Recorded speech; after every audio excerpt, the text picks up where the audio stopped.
A reforma trabalhista engole a lei da terceirização? A reforma trabalhista, ela dispõe sobre a terceirização de modo muito mais claro do que a lei de terceirização. Depois que a lei de terceirização entrou em vigência, algumas discussões houve sobre se ela estaria realmente autorizando a terceirização de atividade fim. E isso fez, eu acho, com que a reforma trabalhista pudesse deixar isso de uma forma bem mais clara, afastando qualquer dúvida quanto a isso. Então ela trata sim dessa questão e alterou tanto aquela alteração que a terceirização havia feito na Lei 6.019, quanto na própria CLT. Mas a lei da terceirização entrou em vigor no começo de abril. A nova lei trabalhista entra em vigor em novembro. O que acontece com esse ato? O senhor acredita que nós vamos ter ações judiciais? O que acontecerá com esse intervalo e como fica? A empresa seguia pela lei da terceirização ou seguia pela lei trabalhista? Bom, me parece que a reforma trabalhista tenha inovado de maneira muito positiva no que toca ao tema da terceirização. A reforma trabalhista deixou claro que o que é lícito no Brasil é a terceirização da atividade. Não importa se a atividade é atividade fim, se é atividade meio, desde que seja terceirização de atividade, isso é possível no Brasil. O que não é possível é a terceirização de mão de obra, aquela chamada locação de mão de obra. É aquela prática de se utilizar uma empresa, que não é uma empresa verdadeira, para subtrair o real empregador ao pagamento dos direitos trabalhistas. Isso não é possível, não era possível antes, não era possível em conformidade com a lei de terceirizações e também não é possível de acordo com a reforma trabalhista. Então acho que é uma reforma que veio em boa hora, estabelecendo muita clareza no que toca a esse tema específico da terceirização. Há ainda algumas questões com relação à lei trabalhista e uma delas é a questão, ela vale para os contratos anteriores ou ela só vale a partir da vigência dela? Como é que vocês avaliam isso? A lei trabalhista só vale a partir do dia 11 de novembro ou ela já está em vigor? Ela vale a partir do dia 11 de novembro, essa é a regra. A regra é a partir da sua vigência, quando entra em vigor. Agora, há algumas discussões que vão surgir acerca da incidência dela em relação aos contratos que foram firmados antes e que continuam em vigência após a entrada em vigor. Se haveria aí, vamos ver a absorção dessas novas regras desses atuais contratos. É uma divergência que o Supremo Tribunal, me parece, vai ter que dirimir, porque essa é uma dúvida que vai surgir efetivamente, mas que, a meu juízo, se aplica a partir do momento de vigência a todos aqueles contratos que estão em vigência, ainda que firmados anteriormente. Essa me parece que é o caminho correto aí a ser seguido. Doutor Cláudio, o senhor tem essa mesma opinião? Sim, na verdade, essa me parece que será a grande discussão que se instaurará no direito do trabalho, no direito constitucional brasileiro, a propósito da reforma trabalhista. Saber se a reforma trabalhista ela só vale para os contratos que se estabeleçam depois do início da vigência da lei, ou vale também para os contratos já em vigor, que são praticamente todos os contratos de trabalho hoje em vigor no Brasil. O tema é um tema muito importante e que suscita questões assim que demandam uma reflexão séria na esfera do direito, a própria teoria do direito, problemas de direito intertemporal. Certamente o judiciário brasileiro se debruçará sobre o tema e esse tema suscitará muito debate entre aqueles que atuam no campo do direito. Existe algum risco da lei trabalhista não entrar em vigor no dia 11 de novembro por questões de ações judiciais? Entendo que não. As ações diretas de inconstitucionalidade ajuizadas contra a reforma trabalhista foram muito pontuais, sob aspectos pontuais. Há uma manifestação que me parece até da magistratura ou de boa parte da magistratura trabalhista no sentido de que vai se deixar ao controle difuso, dos magistrados o exame da constitucionalidade ou não de um ou outro ponto da reforma. E aquilo que foi levado a juízo concentrado para a discussão do Supremo não envolve toda a reforma. Então me parece que não há esse risco.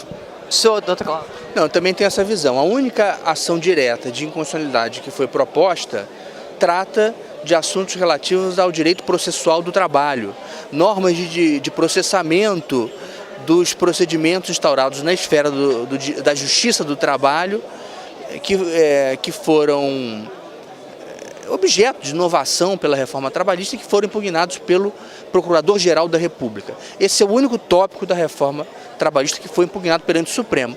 Os demais, de direito material do trabalho, não foram.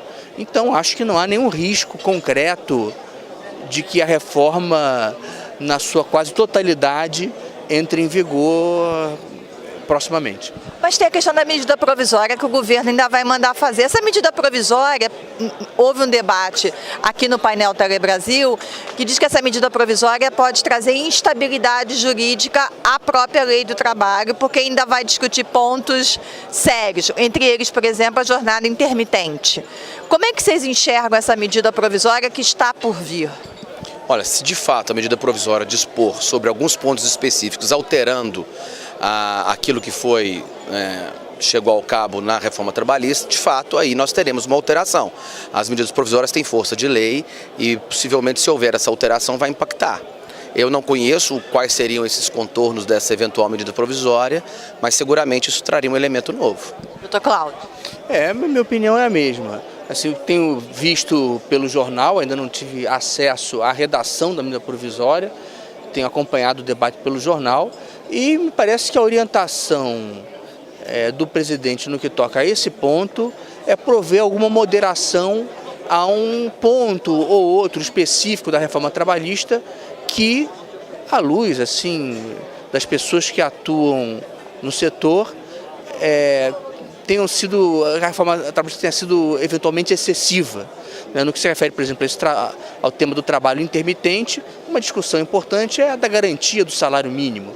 Essa é uma discussão realmente importante que tem uma dimensão constitucional e se a medida provisória tratar desse assunto, virá também em boa hora.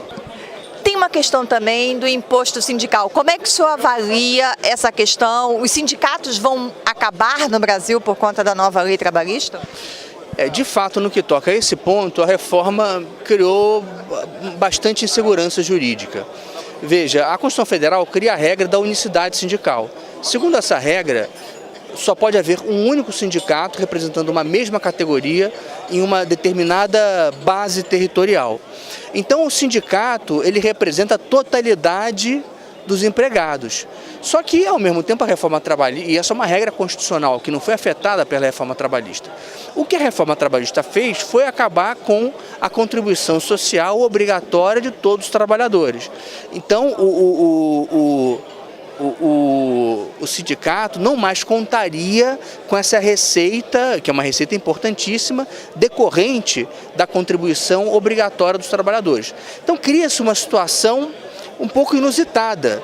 Ao mesmo tempo que o sindicato representa a totalidade dos trabalhadores e nessa representação pode, por exemplo, firmar acordos coletivos válidos não apenas para os filiados ao sindicato, para os associados, mas para a totalidade da categoria profissional. Ao mesmo tempo, esses demais trabalhadores não associados não contribuem para o sindicato.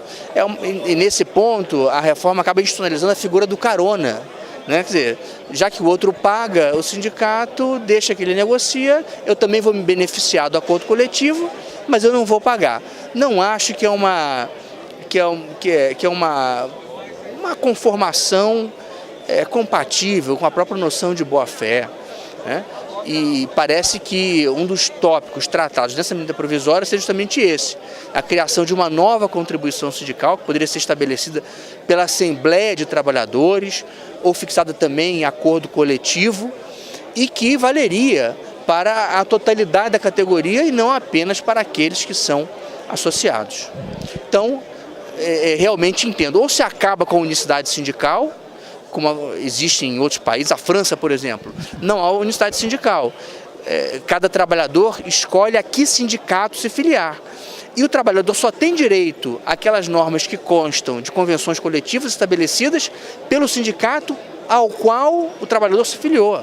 É assim também nos Estados Unidos. Então, você rompe com a unicidade sindical e aí faz sentido acabar com a contribuição sindical obrigatória. Mas ter um sistema que comporte ao mesmo tempo unicidade sindical e fim da contribuição obrigatória é um sistema que padece de incoerência e precisa ser corrigido.